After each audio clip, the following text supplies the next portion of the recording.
Good afternoon, Keith Tebow from FRC Media. You know, we're getting ever closer to the November 8th state election. And as we did during the primary, we're going to spend some time speaking with some of the candidates that you'll be seeing, or maybe seeing, depending on the ballot you get here in Fall River, actually with our guest today. I'm pleased to be joined today by Evan Gendreau. He is the Republican nominee for state representative in the 8th Bristol district, which doesn't cover the entirety of Fall River. We'll get into the district in a minute. And it's your second run for office, and you're challenging, of course, State Representative Paul Schmid. Evan, thank you for joining me again. How are you? Thanks for having me, Keith. Doing well. You know, you ran 2 years ago in 2020. I will get to specifics, but first let me ask you, what did you learn from then into now in terms of running a campaign for state representative? Well, certainly as a first-time candidate, there are a lot of things that you have to learn the first time around, just from the paperwork perspective, right, and regulations and filings, right, but also on the campaign side of things. 2 years ago, you know, we had the pandemic, which really changed the way we had to campaign. We had to do a lot of virtual outreach, a lot of digital, online, Facebook ads, those sorts of things. And this time around, thankfully, we're able to do a lot of in-person events. We've been participating in events around the district. We've been knocking on doors, speaking directly to voters. And we've been getting great traction, so I think it's certainly different from 2 years ago, but I think we're doing very well this time around. You know, we spoke about this before we started about how, you know, your first time running, you learn some things, but with COVID, it's totally different, as you said. Right. What did you learn about the district? Now, obviously, the district is a wide-ranging district, right? You've got pretty much the eastern part of Fall River, which, you know, primarily in terms of most of the population is, you know, Eastern Avenue area, you know, east into Westport. Then you have Westport, portions of Freetown, part of New Bedford, and now part of Acushnet, as I understand, right? How are you able to get out to all those places? I mean, it can be challenging at times covering that large of an area, but you know, we're grateful to pick up a couple of precincts in Acushnet, and the response there has been great so far. But it is a very large geographic, you know, district. I mean, there are some districts in the State House where, you know, it's a third or even less of a particular city or town, and this district spans 5 of them. Right. So I think it's a different approach to campaigning because you have to really know about the issues in each of the 5 towns, right? So there are very different needs from Fall River to New Bedford to Freetown, Acushnet, Westport, right? And like you mentioned, the district changed as well. So 2 years ago, we just had Fall River, New Bedford, Freetown, and Westport. This year, we added 2 precincts in Acushnet and lost 2 in New Bedford. So the district has shifted slightly, but we've been, you know, speaking directly to voters and getting out there, particularly on a grassroots level. Yeah. And we feel like we've done well with that so far. But it's a very big district, yes. Do you think the changes will benefit you in some ways? Because, you know, in many ways, the towns tend to be a little more conservative in nature. Do you think that'll help you? I think it will.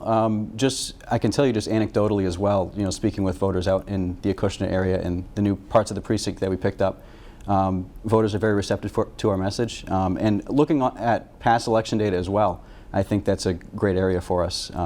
Like you mentioned, it's typically a more conservative-leaning area of the district compared to other parts. So I think we're able to pick up some percentage points there. And last time, we got just around 43% of the vote 2 years ago. And that was being outspent over 10-1. Yeah. So I think this time around, having more resources, being able to go to events, and again, with the shift in the district, I think we'll do well in November.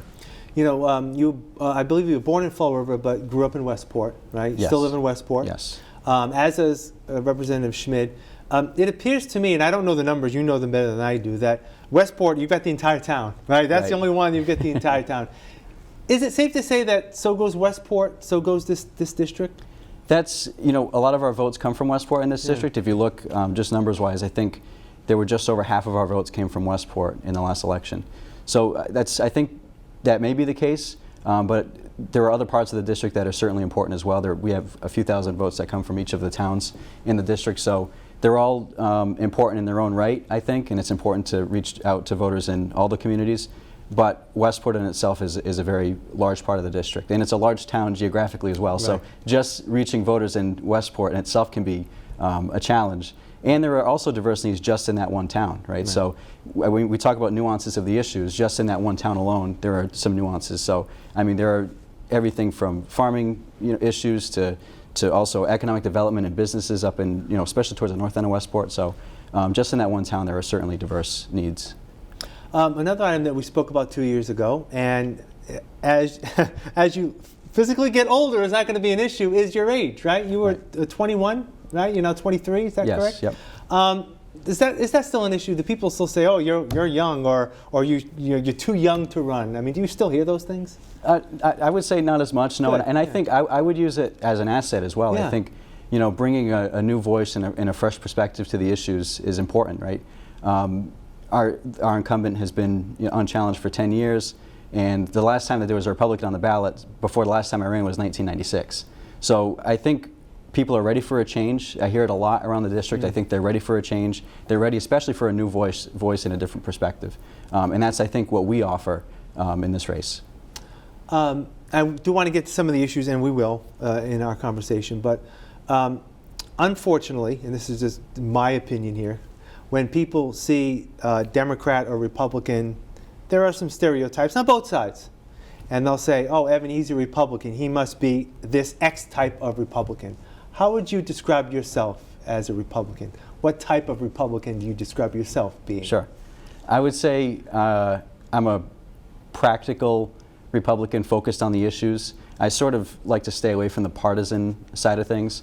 I certainly have ideals that align more with the Republican Party, which is why I'm running as a Republican, especially on the fiscal side of things. And I think I bring that approach. But like I mentioned, I try to stay out of the partisan. I think our environment in general is very divisive right now, and I think a lot of voters are looking for a candidate who can bring people together, and that's what we've done. So our campaign, even though I am a Republican, we've brought together Democrats, independents, folks across the ideological spectrum. And I think that's important, not just for to have in our government, but for representative democracy in general. And I think in our state as well, because in a state where it's the Democrats control the House and the Senate, right? And it's important to have a check and a balance to that. So I think that's what we offer as well. Yeah. And in many ways, the state legislature here in Massachusetts has bucked the trend of almost any other state in the country in that there are disagreements on the issues, but in the end, there's a lot of consensus as well. So that will probably bode well in terms of getting things done here in Massachusetts. And of course, even the local legislative delegation here, all Democrats, tend to praise Governor Baker for his work and his ability to reach across the aisle and reach consensus. You hope that'll stay the case? I hope it will. I think the governor's endorsed us in this race as well, which I'm very grateful for his support and his dedication to the South Coast. And I think the governor terms it creative friction, which is a good term, right? I think that's what we need for good policy, for good policy making, the process in itself, right?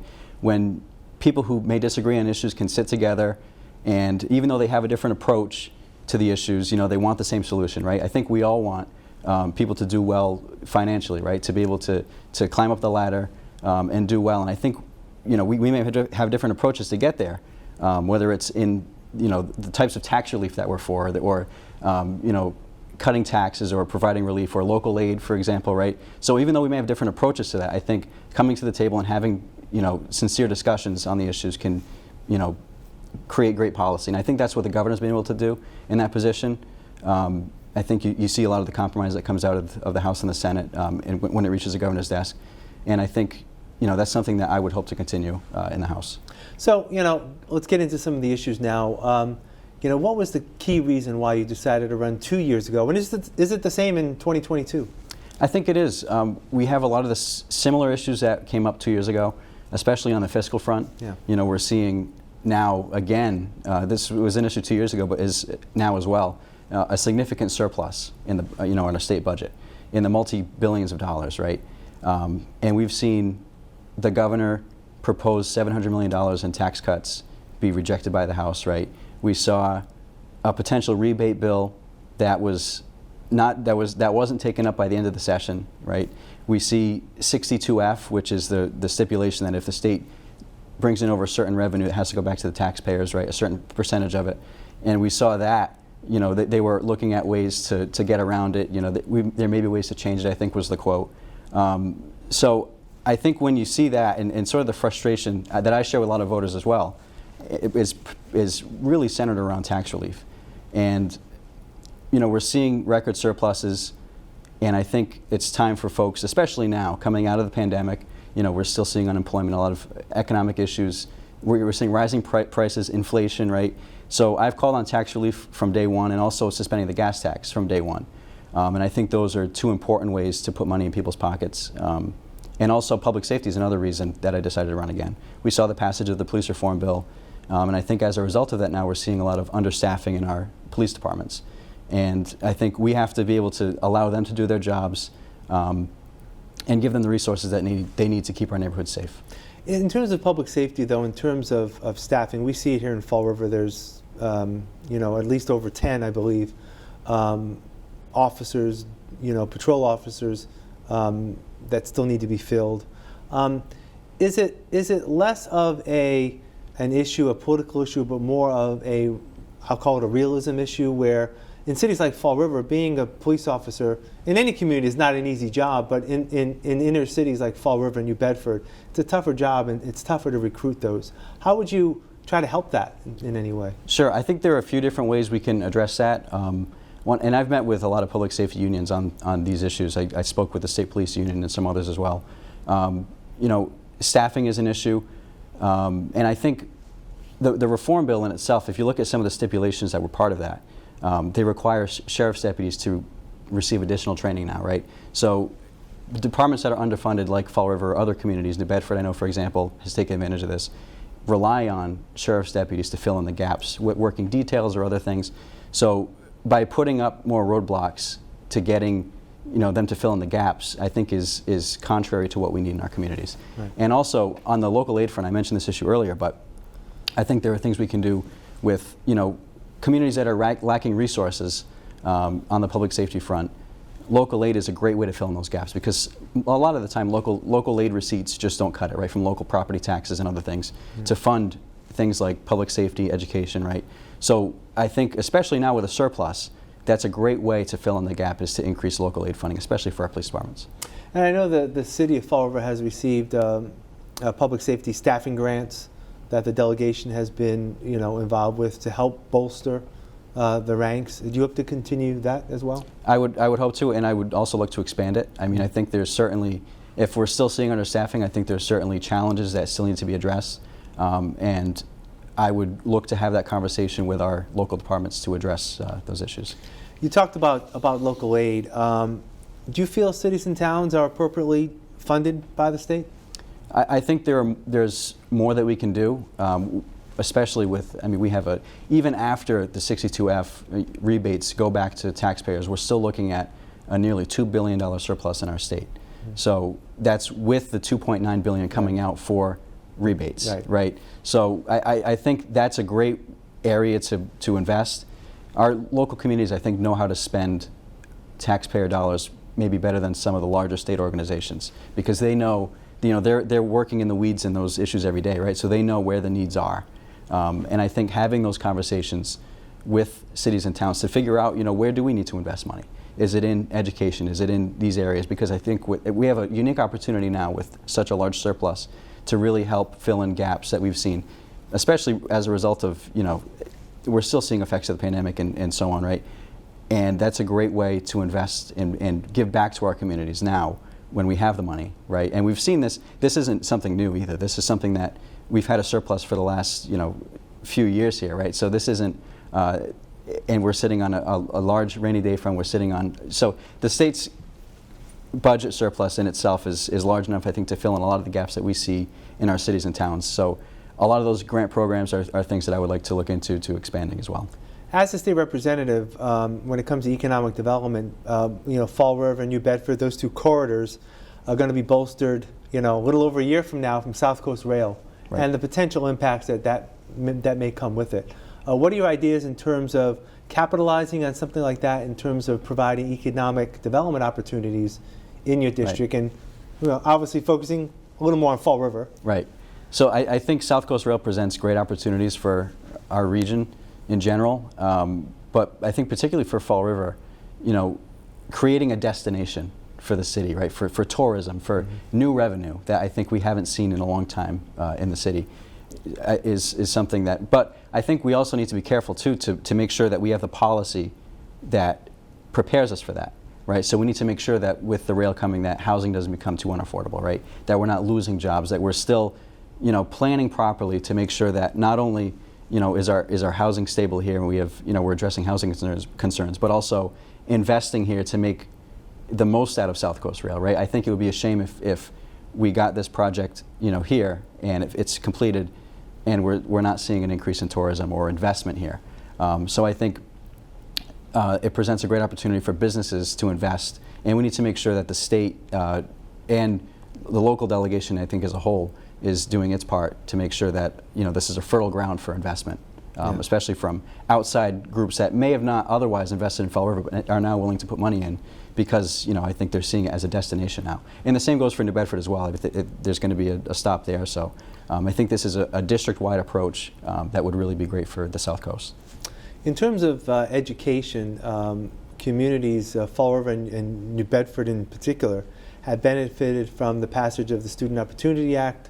I believe, I'm trying to think the number, I want to say $18 million, maybe more, in Fall River for education spending here. One, is that enough? And two, how can you as a state representative ensure that education is well funded, but also in a way that there's some accountability to go along with it? Right. That's a great question. And I think part of that is looking at results, right? I think making sure that we have results-driven policy and evidence-based policy as well. And tying in education to things like workforce development, I think is key. And I think that's where there's a disconnect sometimes. We have the education side of things and we have the funding in some cases, right? But we don't always have the work on the back end that's done. So we need to make sure that we're having conversations with business owners and employers in the region to make sure that we're filling the needs, right? We're looking at, I think in New Bedford there was a program started within the last few years that addressed gaps in training. And there were a few schools there that started investing in vocational education for adults and for continuing ed. So I think programs like that are great ways to fill in gaps, not only for education in general, but also to keep jobs local, which is very important, right? So making sure that we provide great education locally by our public school system and by our college system, and also making sure that when children come out of those programs that they're also being employed and staying local and investing in our local economy. We talked earlier about the stereotypes of the two parties, Republican and Democrat. One of your platforms on your website is environment. A lot of times people say Republicans and the environment, they really don't go together. Tell us your plans on that. Sure. Well, and I think conservation is inherently a conservative principle, right? Yeah. So I think part of that, I've attended some meetings as well on environmental issues. There are some projects now happening, especially with the cleanup in the South Watauga, right, with the algal bloom problems, right? And I attended a great community discussion there led by some consulting groups and also by Fall River Water Department as well. And they're looking to address that, but that's going to require funding, right? That's going to require not only for the studies to continue, but also for the work to get done, right? So we need to make sure that the state's doing its part to fund these programs to make real change, right? I think that's a great opportunity, something concrete that we can do locally to have a great impact on the environment, right? But we see other issues locally as well. I know it's a neighboring district, but the Brayton Point issue, right? Mm-hmm. There are others in the north end of New Bedford. The parallel products issue there is a concern to residents in that part of the district. So I think district-wide, the environment's a big concern, but I think it's something that we've not only taken up in this race and discussed, but also met directly with residents about, which I think is important. We've attended the community discussions, spoken with the heads of different groups on environmental issues in the area, so I think it's an important part of our platform. Do you feel that offshore wind is an opportunity for both communities? I'm talking about New Bedford and Fall River in terms of economic development growth. I think it is, and not only from the economic side of things, but also just for, employing people, right? Keeping jobs, like I mentioned earlier, keeping jobs local, right? Yeah. And workforce development. That's a great way to do it. So, and if we could tie that in as well to our education system and speaking with, the folks who are getting these offshore wind contracts to say, what are the training needs that you have for your employees so that we can adjust some curriculum or offer programs in our local colleges or high schools to make sure that people there, if they choose to go into that field, are properly trained and have a great avenue to get there, right? There's, the education to workforce pipeline, right? And I think that's a really good way, not only to start that discussion, but to get concrete results out of it as well. And it's a matter of engaging. I've been employed in the public policy field for a few years now, and a very important part of the work that I've done in that field is stakeholder conversations, right? So we want to make sure that an important pillar of evidence-based policymaking is having those discussions. So talking with the folks who are working in the offshore wind industry, which I think presents great opportunities for our region, is very important to keep jobs local and also for the workforce development side of things. You know, you talked about how in speaking with voters, a lot of voters will say that, you know, we need a change. But a lot of what we talked about here, there may be some parallels with what Representative Schmid is supporting as well. How do you, other than needing a change, how do you differentiate yourself between him? Yeah, I think we differ a lot on some of our policy stances. I mean, if you look at tax relief, for example, right? I think, you know, I've supported tax relief from day one, and our opponent has voted against relief packages and voted against suspending the gas tax, right? If you look at there was a recent bill on driver's licenses, right, that got a lot of attention. And not only did our opponent vote for it, he also voted to override the governor's veto on the legislation. And we've been against that since the discussion started on that. And that issue as well will be on the ballot in November. We've helped with that effort as well. So I think there are important distinctions between, and we've certainly been, I think, the more vocal campaign on public safety as well, and economic development and local aid, which I think local aid in itself and municipal finance isn't usually an issue that comes up in a lot of campaigns, but is one that we've focused on because I think local investment is important, and economic development is an important aspect of you know, what our state delegation should be doing. So I think, you know, while I support a lot of the programs that are currently in place, that our governor's implemented and other things, and a lot of statewide initiatives, I also think that we have some important distinctions as well between me and my opponent. Yeah. I wanted to ask you about a couple of the ballot questions. You just answered one in terms of the driver's license for undocumented immigrants. You're going to be voting no on that? Yes. So I think, you know, my stance on that is, for a lot of the reasons the governor gave as well for vetoing the legislation, you know, I think that there was nothing baked into that legislation that would have, you know, provided for training to properly, you know, to give proper training to RMV employees to verify the validity of foreign documents, right? So at the RMV's current capacity, I don't think that they're able to do that. And nothing in the bill would have provided for that as well, to verify those documents. And also there's no distinguishing factors between, you know, other licenses and the licenses they would be issuing under that bill. So, so I oppose that for a lot of the same reasons that the governor gave, particularly on the administrative side. I think in general it's just bad policy. You know, it was poorly put together. And the other thing I'd like to get your thoughts on is question one, the Fair Share Amendment, which some people will call the wealth tax. How do you view that? I'm against that as well. I think, you know, I would be wary of any legislation that makes it harder for folks to invest in Massachusetts. We see, you know, some large employers that have left the state in recent years, and I would hate to see that trend continue. And also it gets into how do you define, you know, wealth and you know, what goes into calculating somebody's worth, right, and income and those sorts of things, right? So I would be against that, and I think I think in a general sense as well, just the legislation in general discourages folks from investing in Massachusetts. I think we need to make it easier for people to do business here, and we see, you know, a lot of affordability issues here in Massachusetts. Is one of, you know, the highest in the nation for you know, rising prices and unaffordability. So I think legislation like that makes it more difficult for people to invest here, and especially on the affordability front in general. We're just about out of time, but what I'd like to do is I'd like to give candidates who are in our studio, and even when I talk to them virtually, the opportunity to speak directly to the voters. So that black camera there is your camera, so we'll give you an opportunity to speak directly to the voters in the 8th Bristol District, Eastern Fall River primarily, on why they should consider you on November 8th. Well, first I want to say thank you to Keith for having me on the program. Our campaign offers a different perspective. I'll be a new voice and a strong advocate for the residents of Westport, Fall River, New Bedford, Freetown, and Acushnet. I'll stand up for fiscal responsibility as we have from day one. I'll push for tax relief and also promote public safety on Beacon Hill. If you want to learn more about our campaign, my website is evanforrep.com.